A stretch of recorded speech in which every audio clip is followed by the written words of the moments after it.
अथ श्री विष्णु सतनाम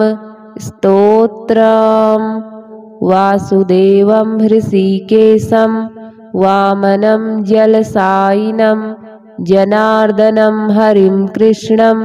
श्रीवक्षं गरुडध्वजं वाराहं पुण्डरीकाक्षं नृसिंहं नरकान्तकम्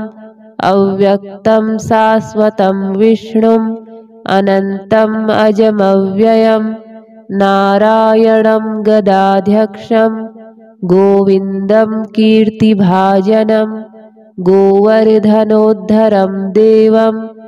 भूधरं भुवनेश्वरं वेत्तारं यज्ञपुरुषं यज्ञेशं यज्ञवाहकं चक्रपाणिं गदापाणिं शङ्खपाणिं नरोत्तमं वैकुण्ठं दुष्टदमनं भूगर्भं पीतवाससं त्रिविक्रमं त्रिकालज्ञं त्रिमूर्तिं नन्दिकेश्वरं रामं रामं हयग्रीवं भीमं रौद्रं भवोद्भवं श्रीपतिं श्रीधरं श्रीशं मङ्गलं मङ्गलायुधं दामोदरं दमोपेतं केशवं केशिसूदनं वरेण्यं वरदं विष्णुम् आनन्दं वसुदेवजं हिरण्यरेतसं दीप्तं पुराणं पुरुषोत्तमं सकलं निष्कलं शुद्धं निर्गुणं गुणशाश्वतं हिरण्यतनुसङ्काशं सूर्यायुतसमप्रभं मेघश्यामं चतुर्बाहुं कुशलं कमलेक्षणं ज्योतिरूपम् अरूपं च स्वरूपं रूपसंस्थितं सर्वज्ञं सर्वरूपस्थं सर्वेशं सर्वतोमुखं ज्ञानं कूटस्थमचलं ज्ञानदं परमं प्रभुं योगीशं योगनिष्णातं योगिनं योगरूपिणम् ईश्वरं सर्वभूतानां वन्दे भूतमयं प्रभुम् इति नाम शतं दिव्यं वैष्णवं खलु पापहं व्यासेन कथितं पूर्वं सर्वपापप्रणाशनं यः पठेत् प्रातरुत्थाय स भवेद्वैष्णवो नरः सर्वपापविशुद्धात्मा विष्णुसायुज्यमाप्नुयात् चान्द्रायणसहस्राणि कन्यादानशतानि च गवां लक्षसहस्राणि मुक्तिभागी भवेन्नरः अश्वमेधायुतं पुण्यं फलं प्राप्नोति मानवः। वासुदेवं हृषीकेशं वामनं जलसायिनं जनार्दनं हरिं कृष्णं श्रीवक्षं गरुडध्वजं वाराहं पुण्डरीकाक्षं नृसिंहं नरकान्तकम् अव्यक्तं शाश्वतं विष्णुम् अनन्तम् अजमव्ययं नारायणं गदाध्यक्षं गोविन्दं कीर्तिभाजनं गोवर्धनोद्धरं देवं भूधरं भुवनेश्वरं वेत्तारं यज्ञपुरुषं यज्ञेशं यज्ञवाहकं चक्रपाणिं गदापाणिं शङ्खपाणिं नरोत्तमं वैकुण्ठं दुष्टदमनं भूगर्भं पीतवाससं त्रिविक्रमं त्रिकालज्ञं त्रिमूर्तिं नन्दिकेश्वरं रामं रामं हयग्रीवं भीमं रौद्रं भवोद्भवं श्रीपतिं श्रीधरं श्रीशं मङ्गलं मङ्गलायुधं दामोदरं दमोपेतं केशवं केशिसूदनं वरेण्यं वरदं विष्णुम् आनन्दं वसुदेवजं हिरण्यरेतसं दीप्तं पुराणं पुरुषोत्तमं सकलं निष्कलं शुद्धं निर्गुणं गुणशाश्वतं हिरण्यतनुसङ्काशं सूर्यायुतसमप्रभं मेघश्यामं चतुर्बाहुं कुशलं कमलेक्षणं ज्योतिरूपम् अरूपं च स्वरूपं रूपसंस्थितं सर्वज्ञं सर्वरूपस्थं सर्वेशं सर्वतोमुखं ज्ञानं कूटस्थमचलं ज्ञानदं परमं प्रभुं योगीशं योगनिष्णातं योगिनं योगरूपिणम् ईश्वरं सर्वभूतानां वन्दे भूतमयं प्रभुम् इति नाम शतं दिव्यं वैष्णवं खलु पापहं व्यासेन कथितं पूर्वं सर्वपापप्रणाशनं यः पठेत् प्रातरुत्थाय स भवेद्वैष्णवो नरः सर्वपापविशुद्धात्मा विष्णुसायुज्यमाप्नुयात् चान्द्रायणसहस्राणि कन्यादानशतानि च गवां लक्षसहस्राणि मुक्तिभागी भवेन्नरः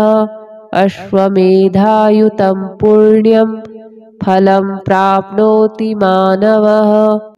वासुदेवं हृषीकेशं वामनं जलसायिनं जनार्दनं हरिं कृष्णं श्रीवक्षं गरुडध्वजं वाराहं पुण्डरीकाक्षं नृसिंहं नरकान्तकम् अव्यक्तं शाश्वतं विष्णुम् अनन्तम् अजमव्ययं नारायणं गदाध्यक्षं गोविन्दं कीर्तिभाजनं गोवर्धनोद्धरं देवं भूधरं भुवनेश्वरं वेत्तारं यज्ञपुरुषं यज्ञेशं यज्ञवाहकं चक्रपाणिं गदापाणिं शङ्खपाणिं नरोत्तमं वैकुण्ठं दुष्टदमनं भूगर्भं पीतवाससं त्रिविक्रमं त्रिकालज्ञं त्रिमूर्तिं नन्दिकेश्वरं रामं रामं हयग्रीवं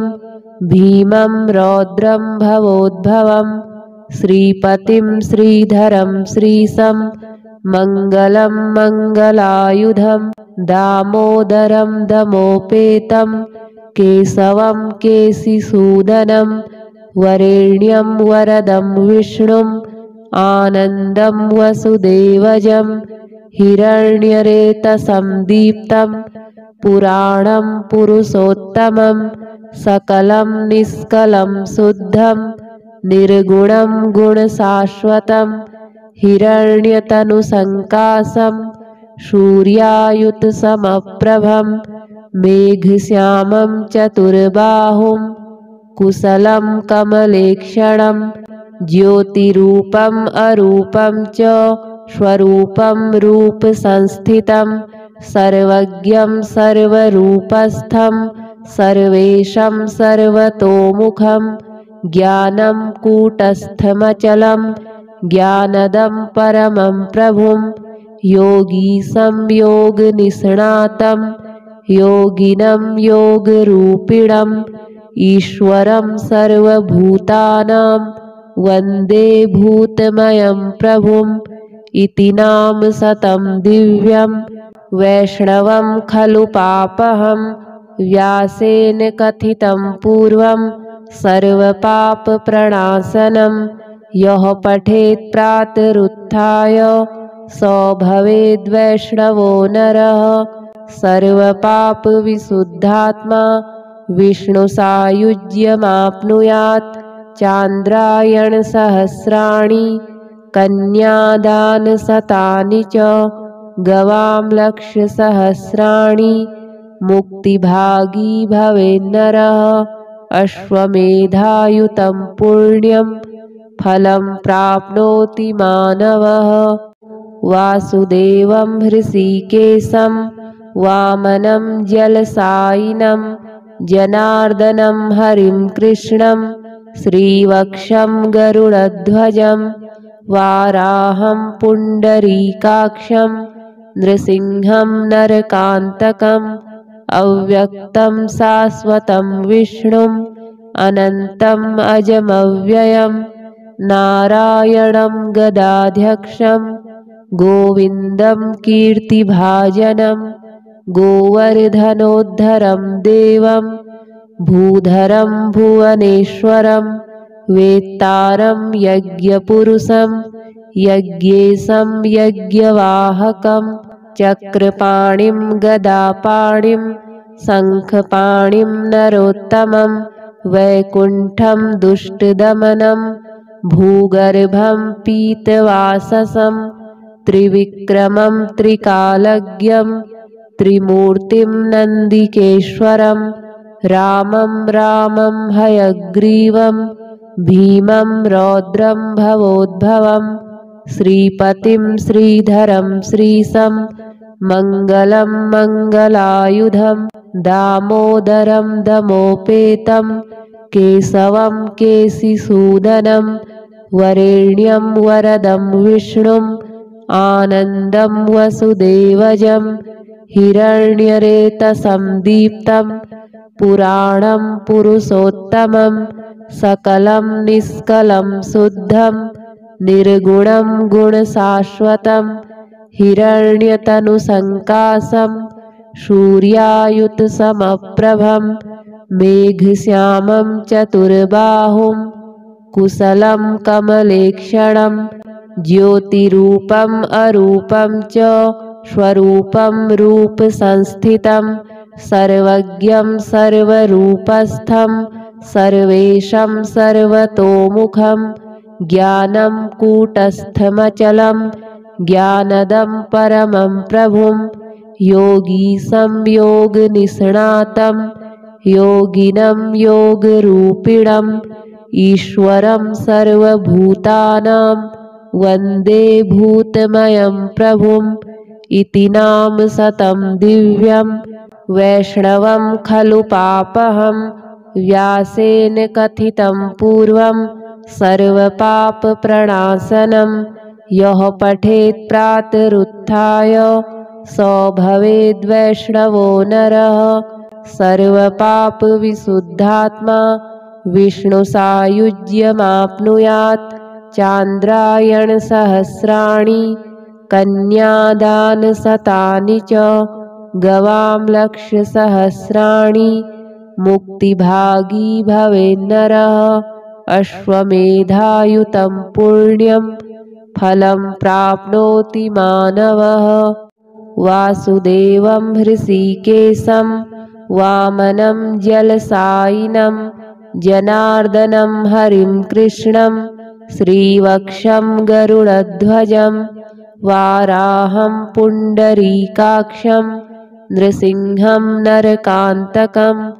अव्यक्तं शाश्वतं विष्णुम् अनन्तम् अजमव्ययं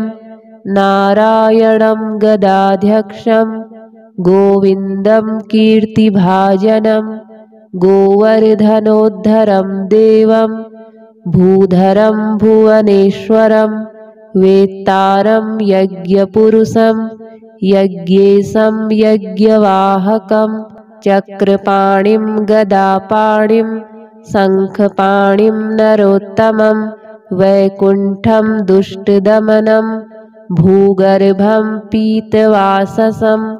त्रिविक्रमं त्रिकालज्ञं त्रिमूर्तिं नन्दिकेश्वरं रामं रामं हयग्रीवं भीमं रौद्रं भवोद्भवं श्रीपतिं श्रीधरं श्रीशं मङ्गलं मङ्गलायुधं दामोदरं दमोपेतं केशवं केशिसूदनं वरेण्यं वरदं विष्णुम् आनन्दं वसुदेवजं हिरण्यरेतसं दीप्तं पुराणं पुरुषोत्तमं सकलं निष्कलं शुद्धं निर्गुणं गुणशाश्वतं हिरण्यतनुसङ्काशं सूर्यायुतसमप्रभं मेघश्यामं चतुर्बाहुं कुशलं कमलेक्षणं ज्योतिरूपम् अरूपं च स्वरूपं रूपसंस्थितं सर्वज्ञं सर्वरूपस्थं सर्वेशं सर्वतोमुखं ज्ञानं कूटस्थमचलं ज्ञानदं परमं प्रभुं योगीशं योगनिष्णातं योगिनं योगरूपिणम्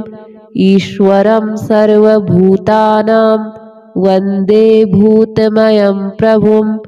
इति नाम शतं दिव्यं वैष्णवं खलु पापहं व्यासेन कथितं पूर्वं सर्वपापप्रणाशनं यः पठेत् प्रातरुत्थाय स भवेद्वैष्णवो नरः सर्वपापविशुद्धात्मा विष्णुसायुज्यमाप्नुयात् चान्द्रायणसहस्राणि कन्यादानशतानि च गवां लक्षसहस्राणि मुक्तिभागी भवेन्नरः अश्वमेधायुतं पुण्यं फलं प्राप्नोति मानवः वासुदेवं हृषीकेशं वामनं जलसायिनं जनार्दनं हरिं कृष्णं श्रीवक्षं गरुडध्वजं वाराहं पुण्डरीकाक्षं नृसिंहं नरकान्तकम् अव्यक्तं शाश्वतं विष्णुम् अनन्तम् अजमव्ययं नारायणं गदाध्यक्षं गोविन्दं कीर्तिभाजनं गोवर्धनोद्धरं देवं भूधरं भुवनेश्वरं वेत्तारं यज्ञपुरुषं यज्ञेशं यज्ञवाहकं चक्रपाणिं गदापाणिं शङ्खपाणिं नरोत्तमं वैकुण्ठं दुष्टदमनं भूगर्भं पीतवाससं त्रिविक्रमं त्रिकालज्ञं त्रिमूर्तिं नन्दिकेश्वरं रामं रामं हयग्रीवं भीमं रौद्रं भवोद्भवं श्रीपतिं श्रीधरं श्रीशं मङ्गलं मङ्गलायुधं दामोदरं दमोपेतं केशवं केशिसूदनं वरेण्यं वरदं विष्णुम् आनन्दं वसुदेवजं हिरण्यरेतसं दीप्तं पुराणं पुरुषोत्तमं सकलं निष्कलं शुद्धं निर्गुणं गुणशाश्वतं हिरण्यतनुसङ्काशं सूर्यायुतसमप्रभं मेघश्यामं चतुर्बाहुं कुशलं कमलेक्षणं ज्योतिरूपम् अरूपं च स्वरूपं रूपसंस्थितं सर्वज्ञं सर्वरूपस्थं सर्वेशं सर्वतोमुखं ज्ञानं कूटस्थमचलं ज्ञानदं परमं प्रभुं योगीशं योगनिष्णातं योगिनं योगरूपिणम् ईश्वरं सर्वभूतानां वन्दे भूतमयं प्रभुम् इति नाम शतं दिव्यं वैष्णवं खलु पापहं व्यासेन कथितं पूर्वं सर्वपापप्रणाशनं यः पठेत् प्रातरुत्थाय स भवेद्वैष्णवो नरः सर्वपापविशुद्धात्मा विष्णुसायुज्यमाप्नुयात् चान्द्रायणसहस्राणि कन्यादानशतानि च गवां लक्षसहस्राणि मुक्तिभागी भवेन्नरः अश्वमेधायुतं पुण्यं फलं प्राप्नोति मानवः वासुदेवं हृषीकेशं वामनं जलसायिनं जनार्दनं हरिं कृष्णं श्रीवक्षं गरुडध्वजं वाराहं पुण्डरीकाक्षं नृसिंहं नरकान्तकम् अव्यक्तं शाश्वतं विष्णुम् अनन्तम् अजमव्ययं नारायणं गदाध्यक्षं गोविन्दं कीर्तिभाजनं गोवर्धनोद्धरं देवं भूधरं भुवनेश्वरं वेत्तारं यज्ञपुरुषं यज्ञेशं यज्ञवाहकं चक्रपाणिं गदापाणिं शङ्खपाणिं नरोत्तमं वैकुण्ठं दुष्टदमनं भूगर्भं पीतवाससं त्रिविक्रमं त्रिकालज्ञं त्रिमूर्तिं नन्दिकेश्वरं रामं रामं हयग्रीवं भीमं रौद्रं भवोद्भवं श्रीपतिं श्रीधरं श्रीशं मङ्गलं मङ्गलायुधं दामोदरं दमोपेतं केशवं केशिसूदनं वरेण्यं वरदं विष्णुम् आनन्दं वसुदेवजं हिरण्यरेतसं दीप्तं पुराणं पुरुषोत्तमं सकलं निष्कलं शुद्धं निर्गुणं गुणशाश्वतं हिरण्यतनुसङ्काशं सूर्यायुतसमप्रभं मेघश्यामं चतुर्बाहुं कुशलं कमलेक्षणं ज्योतिरूपम् अरूपं च स्वरूपं रूपसंस्थितं सर्वज्ञं सर्वरूपस्थं सर्वेशं सर्वतोमुखं ज्ञानं कूटस्थमचलं ज्ञानदं परमं प्रभुं योगीशं योगनिष्णातं योगिनं योगरूपिणम् ईश्वरं सर्वभूतानां वन्दे भूतमयं प्रभुम् इति नाम शतं दिव्यं वैष्णवं खलु पापहं व्यासेन कथितं पूर्वं सर्वपापप्रणाशनं यः पठेत् प्रातरुत्थाय स भवेद्वैष्णवो नरः सर्वपापविशुद्धात्मा विष्णुसायुज्यमाप्नुयात् चान्द्रायणसहस्राणि कन्यादानशतानि च गवां लक्षसहस्राणि मुक्तिभागी भवेन्नरः अश्वमेधायुतं पुण्यं फलं प्राप्नोति मानवः वासुदेवं हृषीकेशं वामनं जलसायिनं जनार्दनं हरिं कृष्णं श्रीवक्षं गरुडध्वजं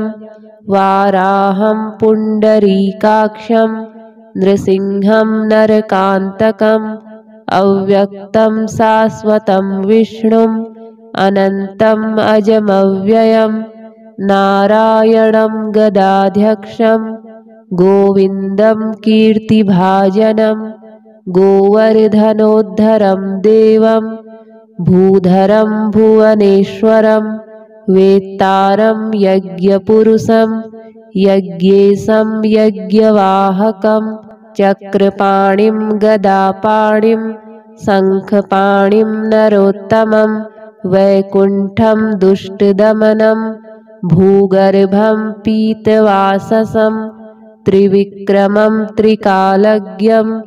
त्रिमूर्तिं नन्दिकेश्वरं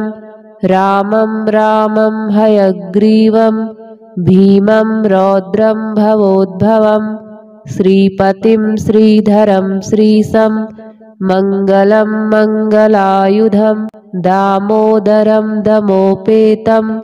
केशवं केशिसूदनं वरेण्यं वरदं विष्णुम् आनन्दं वसुदेवजं हिरण्यरेतसं दीप्तं पुराणं पुरुषोत्तमं सकलं निष्कलं शुद्धं निर्गुणं गुणशाश्वतं हिरण्यतनुसङ्कासं सूर्यायुतसमप्रभं मेघश्यामं चतुर्बाहुं कुशलं कमलेक्षणं ज्योतिरूपम् अरूपं च स्वरूपं रूपसंस्थितं सर्वज्ञं सर्वरूपस्थं सर्वेशं सर्वतोमुखं ज्ञानं कूटस्थमचलं ज्ञानदं परमं प्रभुं योगीशं योगनिष्णातं योगिनं योगरूपिणम् ईश्वरं सर्वभूतानां वन्दे भूतमयं प्रभुम् इति नाम शतं दिव्यं वैष्णवं खलु पापहं व्यासेन कथितं पूर्वं सर्वपापप्रणाशनं यः पठेत् प्रातरुत्थाय स भवेद्वैष्णवो नरः सर्वपापविशुद्धात्मा विष्णुसायुज्यमाप्नुयात् चान्द्रायणसहस्राणि कन्यादानशतानि च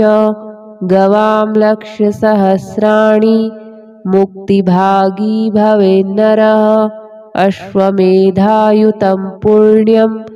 फलं प्राप्नोति मानवः वासुदेवं हृषीकेशं वामनं जलसायिनं जनार्दनं हरिं कृष्णं श्रीवक्षं गरुडध्वजं वाराहं पुण्डरीकाक्षं नृसिंहं नरकान्तकम् अव्यक्तं शाश्वतं विष्णुम् अनन्तम् अजमव्ययं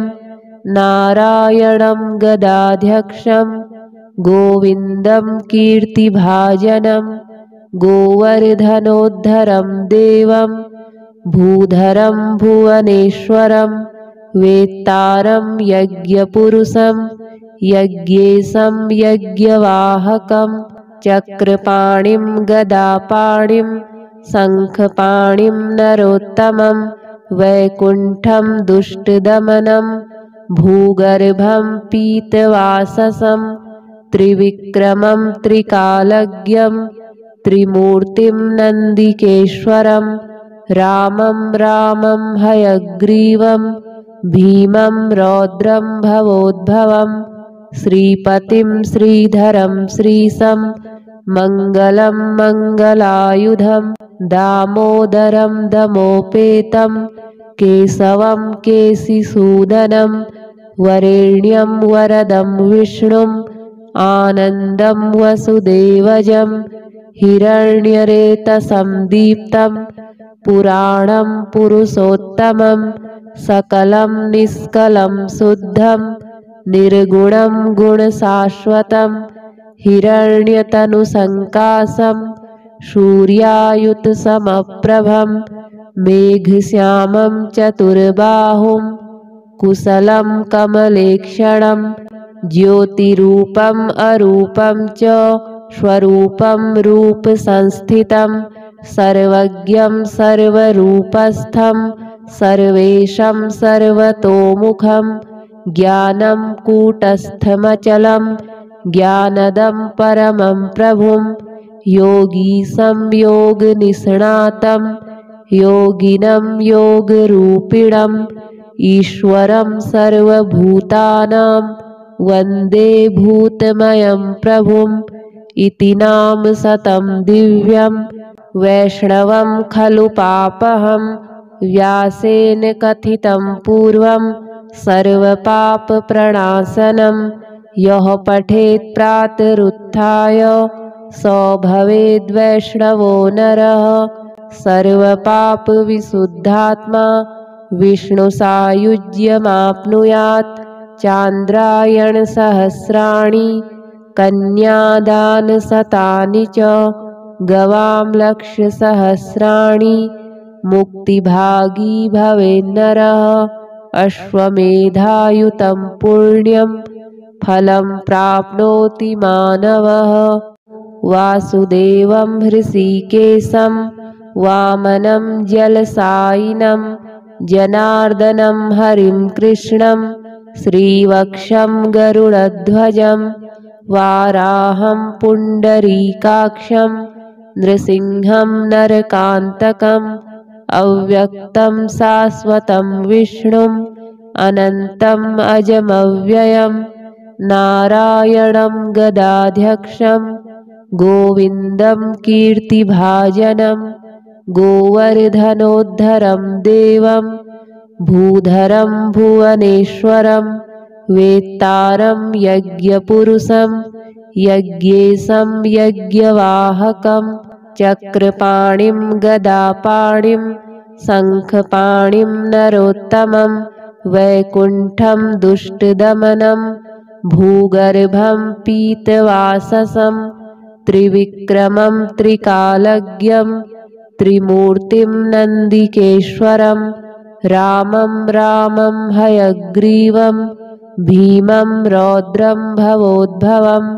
श्रीपतिं श्रीधरं श्रीशं मङ्गलं मङ्गलायुधं दामोदरं दमोपेतं केशवं केशिसूदनं वरेण्यं वरदं विष्णुम् आनन्दं वसुदेवजं हिरण्यरेतसं दीप्तं पुराणं पुरुषोत्तमं सकलं निष्कलं शुद्धं निर्गुणं गुणशाश्वतं हिरण्यतनुसङ्काशं सूर्यायुतसमप्रभं मेघश्यामं चतुर्बाहुं कुशलं कमलेक्षणं ज्योतिरूपम् अरूपं च स्वरूपं रूपसंस्थितं सर्वज्ञं सर्वरूपस्थं सर्वेशं सर्वतोमुखं ज्ञानं कूटस्थमचलं ज्ञानदं परमं प्रभुं योगीशं योगनिष्णातं योगिनं योगरूपिणम् ईश्वरं सर्वभूतानां वन्दे भूतमयं प्रभुम् इति नाम शतं दिव्यं वैष्णवं खलु पापहं व्यासेन कथितं पूर्वं सर्वपापप्रणाशनं यः पठेत् प्रातरुत्थाय स भवेद्वैष्णवो नरः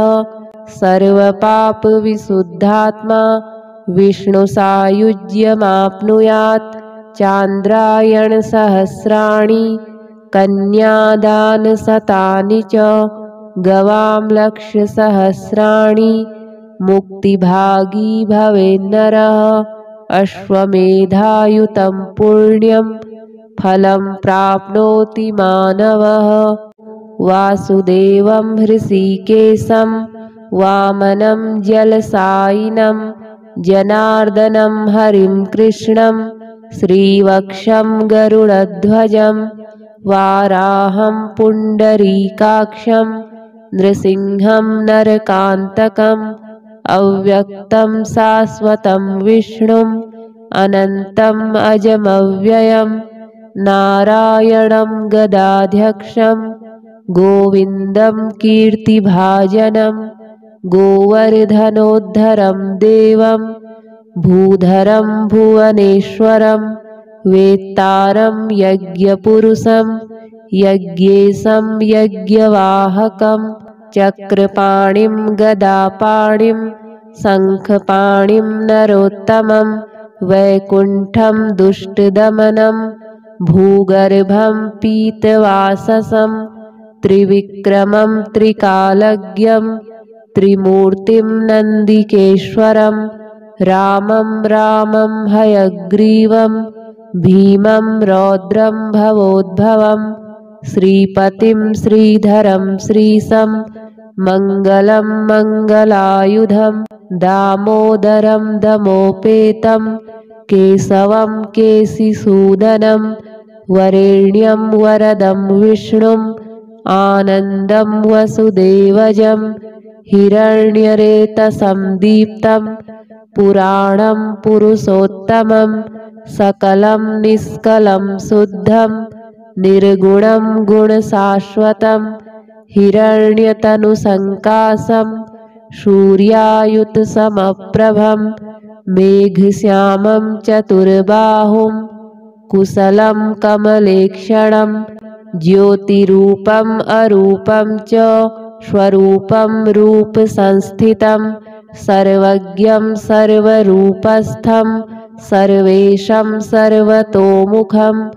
ज्ञानं कूटस्थमचलं ज्ञानदं परमं प्रभुं योगीशं योगनिष्णातं योगिनं योगरूपिणम् ईश्वरं सर्वभूतानां वन्दे भूतमयं प्रभुम् इति नाम शतं दिव्यं वैष्णवं खलु पापहं व्यासेन कथितं पूर्वं सर्वपापप्रणाशनं यः पठेत् प्रातरुत्थाय स भवेद्वैष्णवो नरः सर्वपापविशुद्धात्मा विष्णुसायुज्यमाप्नुयात् चान्द्रायणसहस्राणि कन्यादानशतानि च गवां लक्षसहस्राणि मुक्तिभागी भवेन्नरः अश्वमेधायुतं पुण्यं फलं प्राप्नोति मानवः।